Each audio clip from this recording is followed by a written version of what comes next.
अस्सलामुअलैकुम वरहमतुल्लाहि वबरकातुहू। तमाम सुन्नी बरेलवी भाइयों से गुजारिश है कि वहाबी देवबंदी जमाती मौदूदी से दूर रहे। क्यों दूर रहे ये जानने के लिए डिस्क्रिप्शन में देखिए, और इस चैनल पे अजहरी मियाँ की तारीखी शरई गलतियाँ भी मौजूद है।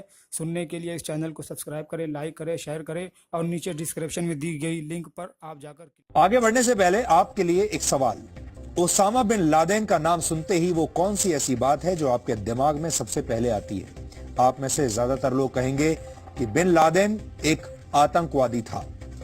लेकिन अगर हम आपसे ये पूछें कि वो किस देश का रहने वाला था या उसकी पैदाइश कहां हुई थी, परवरिश कहां हुई थी, तो शायद आपको इसका जवाब देने के लिए थोड़ी मेहनत और रिसर्च करनी पड़े। हमारा अगला डीएनए टेस्ट उसी देश पर आधारित है जहां न सिर्फ ओसामा बिन लादेन जैसे आतंकवादी ने जन्म लिया, बल्कि उस देश को दुनिया भर में वहाबी विचारधारा सप्लाई करने की सबसे बड़ी फैक्ट्री कहा जाता है। और उस देश का नाम है सऊदी अरब, जहां से हमारे पास एक बहुत बड़ी खबर आई है। खबर यह है कि सऊदी अरब के क्राउन प्रिंस मोहम्मद बिन सलमान ने अपने देश से वहाबी विचारधारा को जड़ से खत्म करने की बात कही है। और अगर ऐसा हो गया तो ये न सिर्फ सऊदी अरब के लिए बल्कि भारत सहित पूरी दुनिया के लिए नए साल का तोहफा हो सकता है। यकीन मानिए, सऊदी अरब का ये इरादा आपके और हमारे जीवन से भी आतंकवाद वाले वायरस का अंत कर सकता है। हम ऐसा क्यों कह रहे हैं, इसे समझने के लिए आपको वहाबी विचारधारा से जुड़ी बातें पता होनी चाहिए। लेकिन उससे पहले आपको सऊदी अरब के क्राउन प्रिंस मोहम्मद बिन सलमान की बातें सुननी चाहिए।